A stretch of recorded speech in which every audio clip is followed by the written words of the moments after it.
Vancouver looks like a postcard, but for a lot of people who move here, the reality is that it doesn't live up to the picture. Because while Vancouver gets hyped up as one of the world's most livable cities, it's got the ocean views, world-class dining, endless outdoor activities.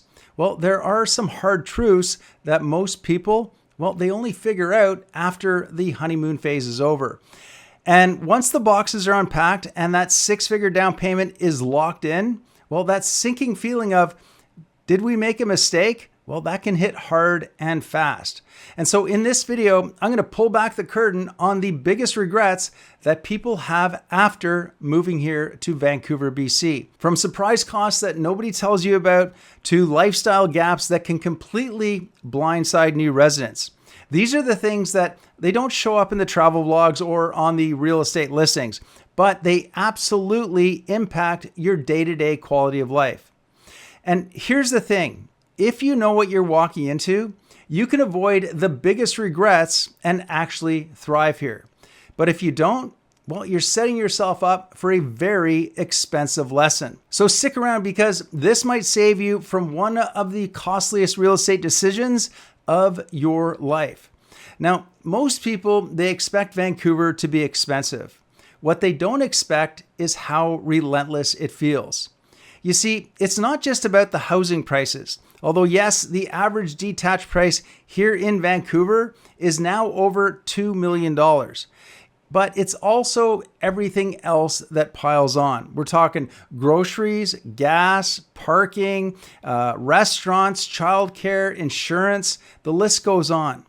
And unless your income is scaling at the same rate, it's just going to chip away at you. In fact, according to a recent report by RBC, Vancouver has the worst housing affordability in Canada, and it's not even close. They found that on average, a buyer needs to spend 106% of their household income to cover ownership costs in Vancouver. Now that's before they factor in their lifestyle expenses. And here's where most people get caught off guard.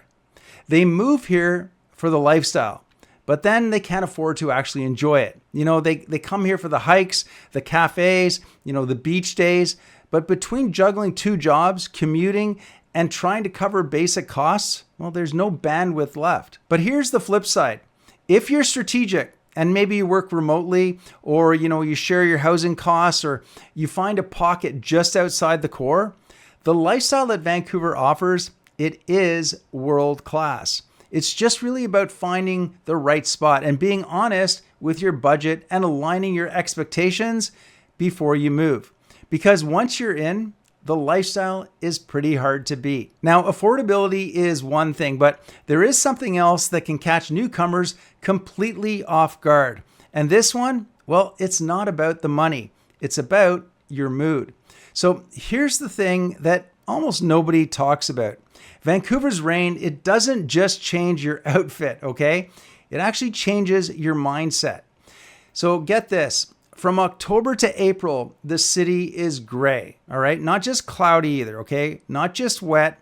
It's a low, lingering gray that gets under your skin. And we're talking 150 plus days of rain per year.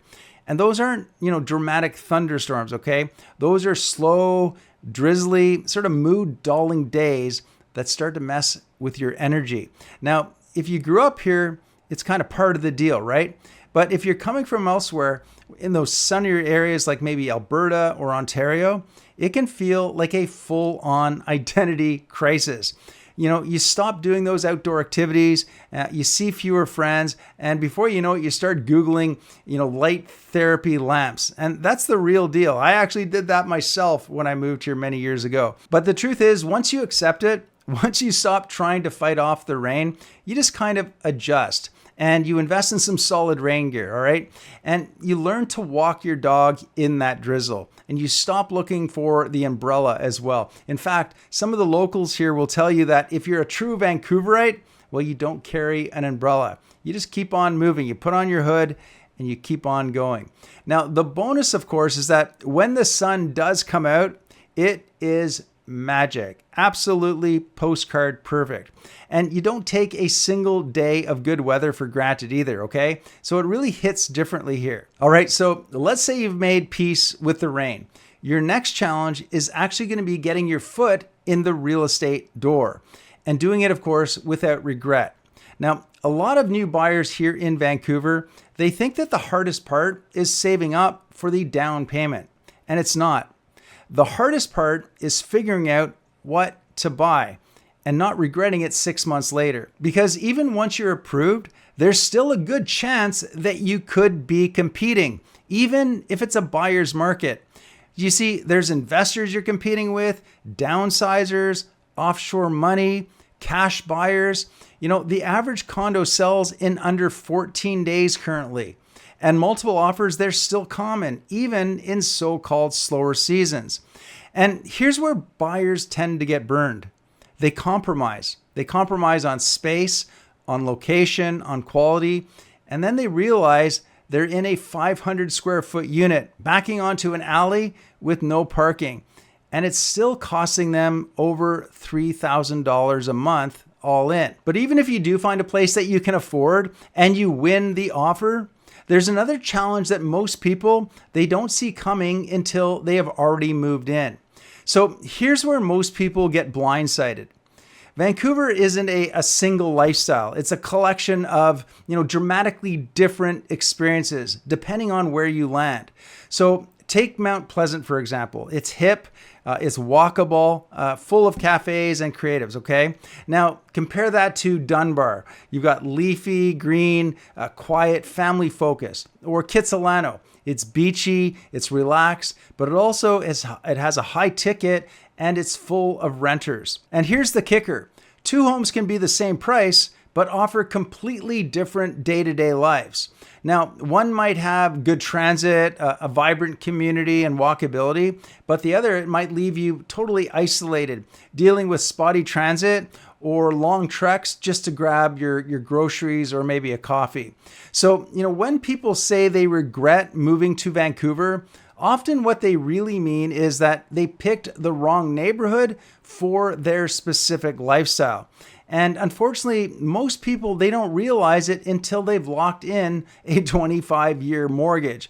And that's exactly where a lot of people could use some help, because if you're trying to figure out which pocket of Vancouver fits your way of life, whether that's walkability, schools, green space, nightlife, or peace and quiet, let's have a conversation, okay?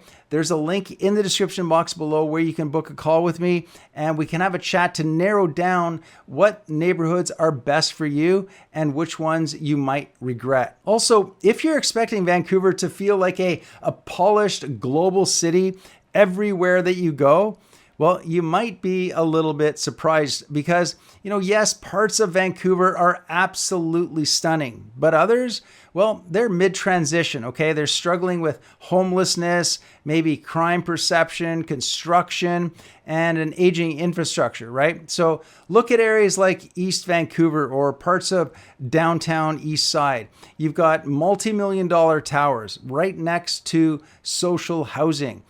There's ongoing debates over safety, injection sites, community tension around gentrification, and it's very complex, all right?